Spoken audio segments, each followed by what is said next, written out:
오늘 우리가 함께 읽은 본문은 잘 아시는 대로 야곱의 12아들이 지내고 있는 가운데 아버지 야곱의 특별한 사랑을 독차지했던 이 요셉에 대한 시기로 형들이 동생 요셉을 애굽의 노예로 팔아먹은 뒤에 그 뒷마무리를 아버지 앞에 와서 형들이 하는 이야기가 기록이 되어져 있습니다. 자, 뒷마무리를 하는데 어떻게 하느냐 하면 야곱이 요셉을 특별히 사랑해서 입혔던 이 채색 옷을 벗기고 순 염소를 잡아 그 피를 옷에 묻혀서 짐승에게 잡아먹혔다는 말로 아들 요셉이 죽은 것임을 아버지로 하여금 받아들이게끔 그렇게 수작을 부립니다.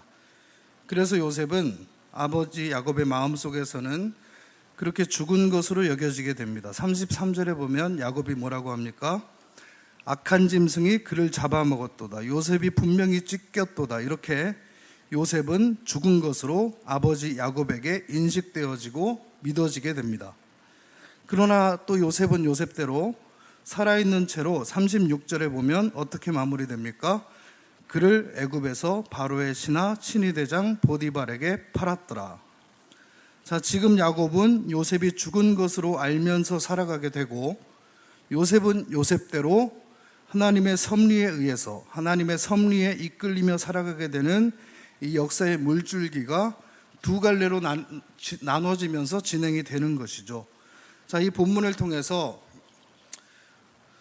제가 우리 동원교회 여름 성경학교 시작하기 전에 십자가 복음과 엄마라는 제목으로 말씀을 나눴었고요. 오늘은 이제 여름 사역이 맞춰졌죠. 십자가 복음과 아빠라는 제목으로 말씀을 나누는데, 우리 동원교회에서 여름 성경학교 그리고 여름 수련회 이 중요한 사역들, 특별히 자녀들과 관련된 이 중요한 여름 사역을 마친 시점에서 우리가 잘 마쳤습니다. 자, 사역을 마쳤다. 그리고 끝. 이게 아니죠. 그 이후의 삶이 훨씬 더 중요한 것 아니겠습니까? 그럼 앞으로 우리가 이 자녀들을 하나님 안에서 양육할 때에 어떻게 하나님 안에서 바라볼 것인가? 오늘 함께 자녀라는 부분에 대해서 생각해 보기를 원합니다. 이렇게 말씀을 준비하고 앞에 서서 여러분들을 뵈니까 대부분 자녀를 다 양육하신 분들이에요. 이미 다 성장을 해가지고 어떻게 적용을 할까? 여러분의 자녀들이 또 자녀들을 양육하고 있지 않습니까? 손자, 손녀들이 계시죠? 그런 자녀들을 좀 생각하면서 특별히 오늘 자녀라는 부분에 포커스를 둬서 말씀을 나누는데, 이 자녀뿐만 아니라 우리가 쥐고 사는 문제들에게 다 적용이 될 만한 말씀입니다. 그렇게 적용을 하면서 들으시면 되겠습니다. 자, 오늘 본문을 구체적으로 묵상하면서 함께 자녀라는 부분에 포커스를 두고 말씀을 나누기 전에 먼저 한 가지 유명한 이야기를 들려드리겠습니다. 자, 어느 대학 윤리학 강의 시간에 윤리적 판단을 공부하기 위해서 구체적인 케이스를 들어서 케이스 스터디를 할 때에 이 교수님께서 윤리적 판단을 유도하기 위해서 한 사건을 설명을 합니다.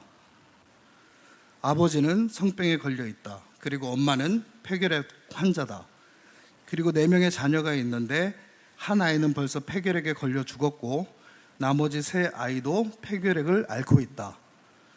그런데 성병 걸린 아버지와 폐결핵 걸린 어머니 사이에 또 아이가 잉태되었다. 그렇다면 윤리적으로 말해서 너희들이 판단할 때에 이 뱃속의 이 아이는 어떻게 해야 되겠는가라고 물었습니다. 어떻게 해야 될까요? 자, 이때 한 학생이 모든 학생을 대표하는 듯이 당연히 낙태를 시켜야 합니다. 태어나도 온전하게 태어날 가망성이 희박하고 또 온전하게 태어났다 하더라도 성병 걸린 아버지, 폐결핵 걸린 어머니, 폐결핵 걸린 형제들 사이에서 그 아이가 온전하게 클 것이라고 기대를 거의 할 수 없을 만한 상황인 만큼 낙태를 시켜야 합니다. 자, 그래, 좋습니다. 그럼 다른 학생들은 어떻게 생각합니까? 자, 우리도 그렇게 생각합니다. 그래, 그럼 학생들은 지금 위대한 음악가 베토벤을 죽여버린 것이네. 이렇게 얘기했다는 것이죠. 베토벤이 바로 이 성병에 걸린 아버지, 폐결핵 걸린 어머니, 폐결핵으로 앓고 있는 3명의 형제들 사이에 태어나서 오늘날 우리가 듣는 그러한 음악의 위인이 되었습니다. 그러므로 만약에 그를 낙태시켰다면 인류의 귀중한 하나의 자산이 상실되어 버릴 뻔했다고 하는 것입니다. 자, 여러분, 이 베토벤의 이야기를 통해서 우리가 미루어 비유적으로 알 수 있는 것은 나를 향하시고 특별히 내 자녀를 향하신 하나님의 사랑과 하나님의 계획이 때로는 나로 인해 또 부모로 인해서 낙태되어 버릴 수 있다는 것입니다.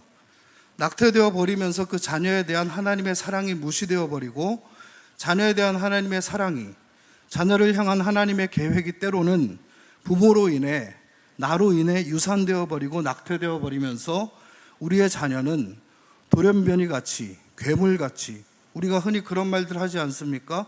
중학생은 외계인이다, 괴물이다, 무섭다, 말이 안 통한다, 뭐 이런 이야기들을 우리가 하죠. 그러나 하나님의 계획은 그런 것이 아니죠.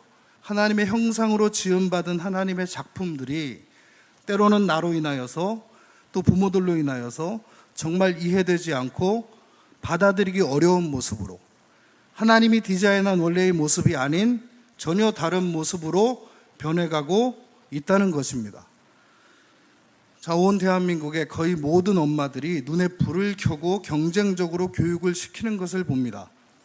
이것이 정말 우리 아이에게 어떤 영향을 미칠지, 또 그 결과 우리 아이들이 어떤 모습으로 자라게 되었을지 전혀 검증이 안 된 채 우리가 사랑이라는 이름으로 양육한다고 하면서 과연 우리의 자녀들을 어떻게 양육하고 있는지 정말 진지하게 생각해 보아야 합니다.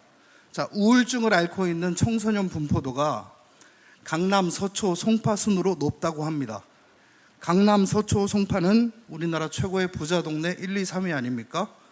그리고 교육열이 가장 높은 1, 2위, 3위 동네이기도 하죠. 가장 잘 살고 가장 교육열이 높은 이곳의 청소년들이 가장 많이 우울증을 앓고 있다고 합니다. 하나님의 사랑을 충분히 받으면서 하나님의 사랑이 닿아야 할 자녀들, 이 베토벤과 같은 위인으로 길러져야 할 아이가 엄마의 욕심이 반영된 사랑에 의해서 완전히 이상한 아이로 변해가고 생각지도 않았던 돌연변이식의 모습을 갖춘 인생을 살아가는 아이들이 많아져 가고 있는 이 세상의 현실을 보면서, 여러분 많이 들으시잖아요, 이런 얘기들. 어때요? 마음 아프시죠? 자, 어떻게 이 현실을 바꿀 수가 있을까요? 교육제도를 바꿔야 한다. 교육제도 노래를 많이 합니다. 교육제도가 물론 바뀌어야 한다는 것은 저도 정말로 적극적으로 공감을 합니다. 그러나 근본 문제는 아니죠. 교육제도에 근본 문제가 있는 게 아니에요. 예수님을 모르는, 복음을 모르는 엄마들에게는 그렇다 하더라도 최소한 우리들에게는 그런 문제가 아닙니다. 교육제도는 2차적인 문제고, 먼저는 십자가 복음을 믿는 크리스찬들조차도 진정으로 체험하지 않고 모르는 데에 문제가 있다는 것입니다. 제가 목사로서 드리는 말씀이 아니라 정말로 그렇습니다. 특히 오늘 함께 나눌 말씀을 보면 분명히 우리가 알게 될 텐데요. 자, 그럼 오늘 본문으로 우리가 함께 구체적으로 들어가 보시면, 자, 야곱과 요셉은 아버지와 아들입니다. 12아들 중에 야곱은 요셉을 특별히 사랑합니다. 그 사랑의 징표로 유독 요셉에게는 채색 옷을 입혔습니다. 자, 오늘 이 채색 옷을 잘 기억하시고, 자, 이 채색 옷이라는 것이 무엇입니까? 요즘 교육열, 부모의 극성으로 상징될 수가 있지 않겠습니까? 제가 전에 사역했던 교회 중에 잠실 대단지 가운데 있었던 교회가 있었는데요. 거기도 뭐 교육열이 보통이 아니지 않습니까? 아까 말씀드린 청소년 우울증, 학부모 교육열 1, 2, 3위에 해당하는 동네입니다. 저는 거기서 청년 사역을 했었는데 청년들을 신방하면서 보게 되는 거의 공통적으로 나타나는 특징이 뭐였냐 하면, 공부, 또 어느 대학에 어느 직장에 다니고 있는가로 인해서 자존감이 굉장히 높을 줄만 알았는데 자존감이 굉장히 낮고 마음에 상처가 많다는 것을 참 많이 느꼈습니다. 한 예로 어떤 청년은 서울에 이름 들으면 인정받을 만한 대학에 다니고 있었습니다.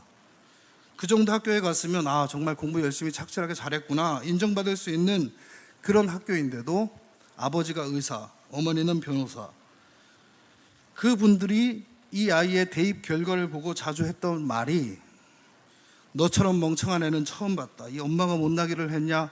아빠가 못 가르쳐 주기를 했냐? 내가 너를 위해서 안 해준 게 뭐가 있냐? 내가 너를 위해서 얼마나 많은 투자를 했는데 거기밖에 못 갔냐? 이런 얘기를 수시로 들으면서 억지로 학교를 다니는데 그 학교가 그냥 아무나 갈 수 있는 그런 학교가 아니었어요. 그런데 그런 얘기를 하는 부모들은 정작 교회에서 천사 같은 모습으로 열심히 봉사하고 예배에 안 빠지고 하는 모습을 보니까 얘가 교회를 다니고 싶겠어요? 어떻겠어요? 교회를 다니고 싶겠어요? 자, 인정하시면 이렇게 하시고 아니면 이렇게 하시고. 자, 교회를 다니고 싶겠습니까? 아니죠. 충분히 자존감이 높아야 할 시기에, 이 꿈을 꾸고 그 꿈을 향해 구체적으로 실현할 수 있는 시기에 대학 이름 때문에, 또 다니고 있는 직장이 유명하지 않다는 것 때문에 자존감이 낮아지고 온갖 상처로 인해서 살고 있는 청년들을 참 많이 보았습니다. 우리 동원교회 청년들 참 건강해 보이고 예쁘고 멋져 보이지만 내면에 이런 상처들이 많을지도 모르겠어요. 많을 겁니다, 정말로. 그게 이 청년들의 문제인가요? 다 기성세대의 그 청년들의 청소년 시기 때의 잘못된 욕심으로 인해서 그렇게 만들어졌다는 것이죠. 내 자녀를 특별하게 기르고 싶은 마음, 이 채색 옷으로 상징되는 부모의 마음이죠. 오늘 그렇게 특별하게 양육했던 아들이 죽은 줄로 알게 됩니다. 야곱의 마음에서 죽은 자로 여겨지게 되고, 어떻게까지 사랑했던 아들인지 우리 35절 말씀 같이 한번 읽어보겠습니다. 35절요. 자, 시작. 그의 모든 자녀가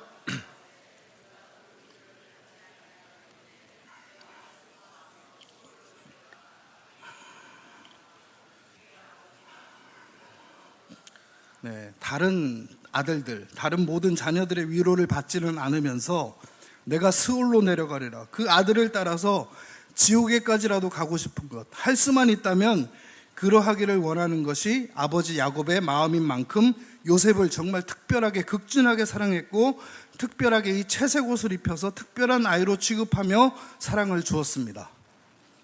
그리고 아들 요셉이 죽은 줄로 알고 그렇게 마음에 받아들인 후에 이제 13년의 세월이 흘러갑니다.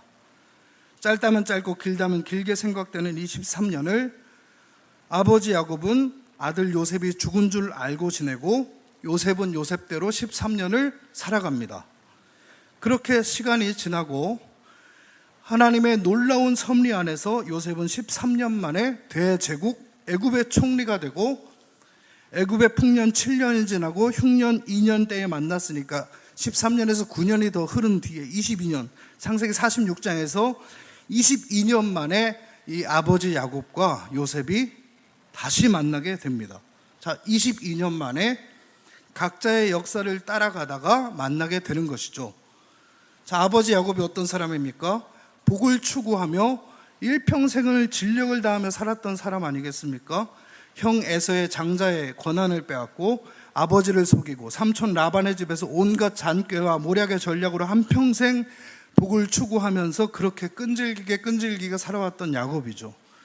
이 야곱이 130년을 살고, 그러고 나서 지금 이 130세에 22년 동안 죽어있던 아들을 만나고 바로 앞에 섰을 때에 이렇게 말합니다. 우리 함께 창세기 47장 9절 말씀 자막 보시고 한번 읽어보겠습니다. 자, 시작.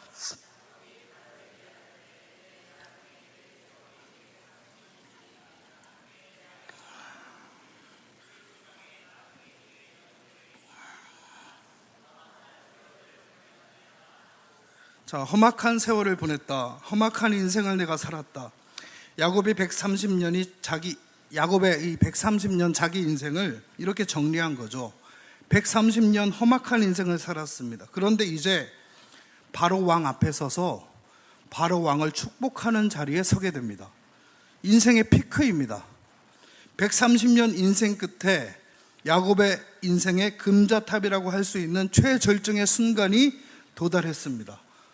그의 아들 요셉이 총리가 되면서 바로에게 VIP 대접을 받게 되고 바로 왕에게 안수하며 축복해 줄 수 있는 위치에 서게 됩니다. 오늘 우리로 말하면 저 방글라데시나 소말리아와 같은 저 힘든 곳에서 먹고 살 길이 없어서 어떻게 해서 겨우겨우 미국에 갔는데 22년 전에 잃어버린 죽은 줄만 알았던 아들이 최고 실세, 실제적인 모든 권력을 가지고 그 대제국을 다스리는 최고 권력자가 되어 있는 그런 상황 아니겠습니까? 자, 한번 생각해 보세요. 이 엄청난 결과를. 야곱 생애의 금자탑은 그가 평생을 복을 쫓아다녔음에도 불구하고 결국은 죽은 줄로 알았던 요셉 때문에 이루어지게 됩니다. 자신이 그렇게 한평생 온갖 전략과 잔꾀와 온갖 노력으로 복을 추구하며 달려갔으나 결국은 자신의 마음속에서 죽은 줄로 알았던 이 요셉 때문에, 아들 때문에 이루어졌다는 것이죠. 요셉이 죽은 줄 알고 있었던 그 22년 기간을 통해서 말입니다. 자, 아버지는 아들이 죽은 줄 알고 있었습니다. 그리고 죽은 줄 알고 있었던 그 22년 동안에 야곱 그 130년의 생애를 믿음의 조상으로 만들어줄 수 있는 금자탑적인 사건이 일어나게 됩니다. 죽은 줄 알고 있었던 아들이 야곱의 인생을 그렇게 만들어 갔다는 이야기죠. 총리가 될 수 있도록 하기 위해서 요셉을 과외 공부를 시켰다는 것도 아니고, 교육을 특별히 채색 옷을 입히는 것으로 상징될 만큼 특별한 교육을 시켰다는 것도 아니고, 도움을 준 적도 없고, 총리가 되도록 목표를 가지고 기도 한번 해본 적도 없었습니다. 그냥 죽은 줄 알고 있었습니다. 죽은 것으로 여기고 살았습니다. 그런데 이 아버지의 채색옷 사랑이 끊어지고, 아버지의 특별한 자식으로 기르려는 의욕이 끊어지고, 도와줄래야 도와줄 수도 없는 상태로 된 뒤에 하나님이 붙잡으시고 육신의 아버지의 사랑이 완전히 단절된 그 기간 동안에 불황민의 아들을 하나님께서 애굽의 총리로 세우시고, 흉년, 기근으로 인해 만인이 죽어가는 이 세상에서 만방의 백성들을 살리는 역할을 요셉에게 부어주시고, 요셉으로 하여금 그 하나님의 대섭리를 수행할 수 있도록 그러한 역할을 부여해 주셨습니다. 아버지의 사랑이, 어머니의 사랑이 끊어졌습니다. 죽은 아들인 줄 알고 있었습니다. 손을 대서 사랑을 하고 관심을 가질래야 가질 수 없는 상태에서 요셉은 대제국 애굽의 총리가 되고, 그로 말미암아 야곱은 자기 인생의 꽃을 피우게 되었다는 이야기입니다. 이러니 얼마나 놀랍습니까? 별로 놀랍지 않으세요? 놀랍죠. 지금 너무나 정말로 중요한 포인트가 이 성경에서 보여주고 있지 않습니까? 아마 자식을 양육하면서 또 지금 양육을 하고 계신 부모님들 정말 자식 때문에 얼마나 애를 쓰고 계세요. 저도 늦둥이 하나 낳았더니 잠을 못 자겠습니다. 맨날 피곤해 있는 상태예요. 애를 쓰고 많이 계시죠. 사랑하고 계획하고 머리를 굴려보며 이 길이 좋을까, 저 길이 좋을까, 다른 아이들보다 특별한 아이로 키우고 싶고, 그런 아이가 되어주기를 바라는 이 특별한 기대감에 의해서 얼마나 아이들에게 사랑과 정성을 붓고 있는지 저도 이 짧은 시간이지만 자녀를 양육해 보니까 조금 알 것 같습니다. 정말로 다 훌륭하신 어머님, 아버님들이시죠. 그런데 여러분 아십니까? 우리의 사랑이, 나의 사랑이, 내 자녀를 향한 나의 계획이, 나의 욕망이 우리 자녀를 베토벤으로 만들려는, 우리 자녀를 애굽의 총리로 세우려는 하나님의 계획을, 그 하나님의 섭리를, 하나님의 사랑을 가로막고 있다는 것이에요. 그럴 때가 너무나 많다라는 것입니다.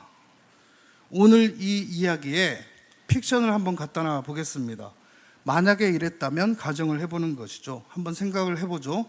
자, 형들이 동생이 죽었다고 채색 옷에 피를 묻혀서 갖고 왔습니다. 아버지가 이것을 보고 통곡을 하고 일어나서 내 사랑하는 아들의 뼈라도 한번 챙겨야겠다고 그 자리가 어디냐고 형들을 재촉해서 데리고 갔습니다. 결국에 형들의 거짓말이 탄로가 납니다. 흔적이 없습니다. 뼈 조각 하나도 없습니다. 야곱이 형들을, 야, 어떻게 된 것이냐? 그 형들을 몰아세우고, 이 형들이 결국은 시기심 때문에 아들 요셉을 미디안 상인들에게 노예로 팔아버렸다는 것을 알게 됩니다. 야곱이 그동안 거느리고 있던 식솔, 즉 집안에 있던 구인들을 끌고 쫓아갔습니다. 그리고 보디발의 집에 팔리기 직전에 아들을 찾아서 돈을 몇 배로 물리고 그리고 데려왔습니다. 만약에 그렇게 했다면 정말로 굉장한 아버지고 용감한 아버지예요.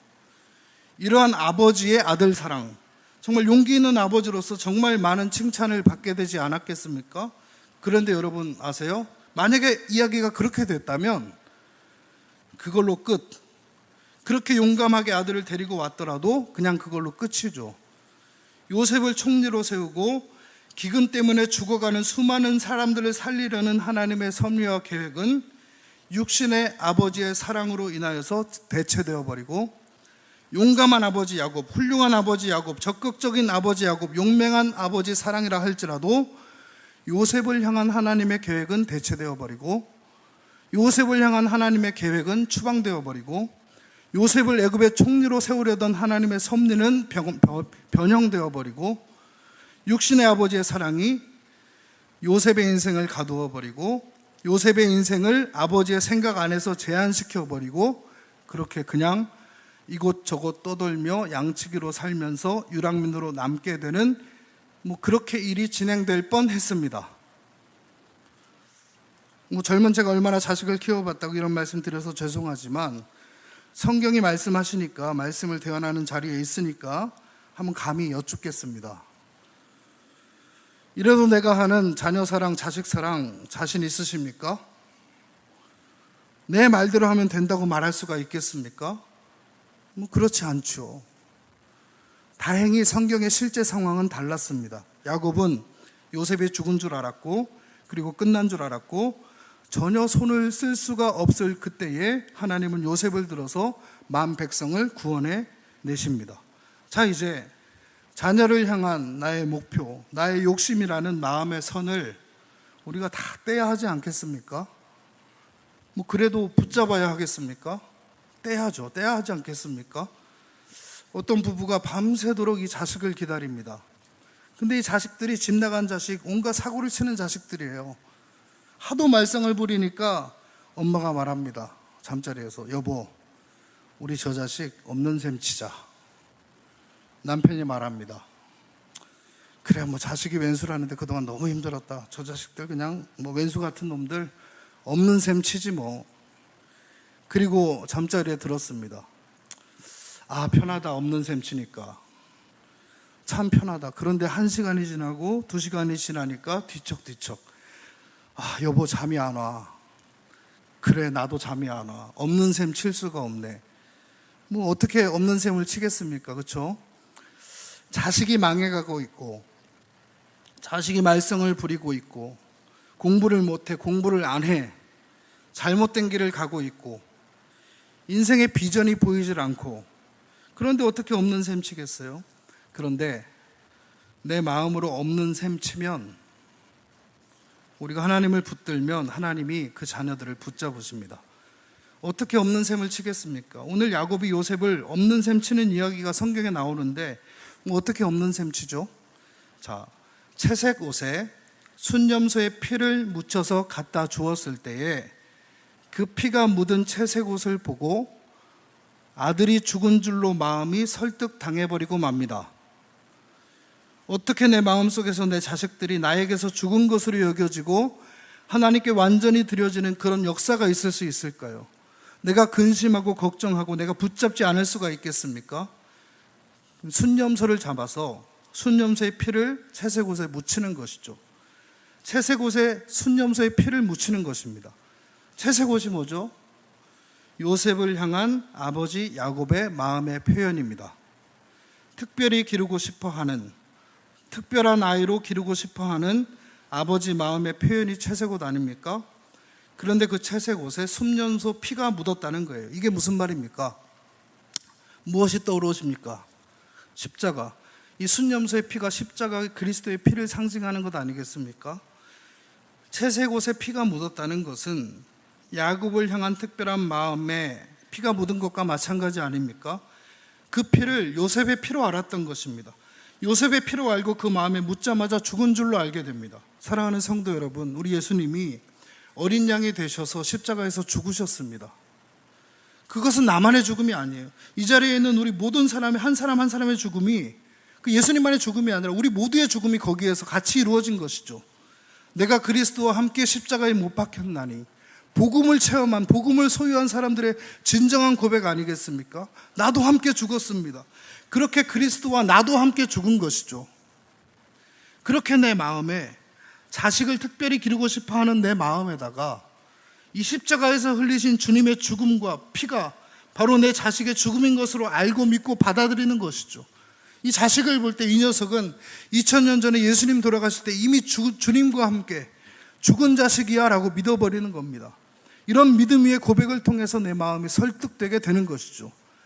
사실 이 과정은 자녀를 양육하는 우리 모두에게 매일매일 정말 일어나야 하는 것이죠.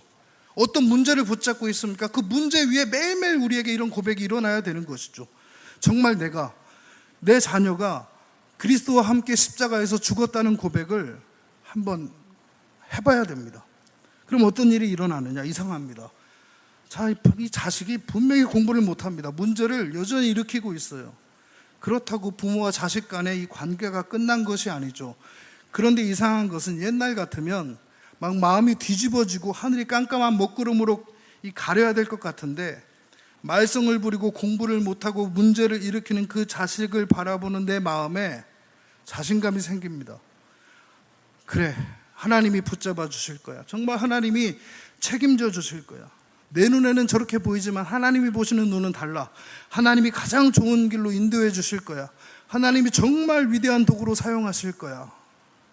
예수님께서 이 녀석을 위해서 2000년 전에 죽으셨고 나도 거기서 죽었고 그래서 내가 죽은 것을 고백하고 있는 동안에 내가 아이에게 미칠 수 있는 영향력의 범위보다 하나님이 더 큰 영향력을 미칠 것이라는 것을 믿고 기다리면 우리의 자녀들을 향한 하나님의 뜻이 이루어가는 것을 눈으로 보게 될 줄 믿습니다. 그러니까 너무 우리 청소년들, 청년들을 괴롭히지 좀 마세요. 정말로.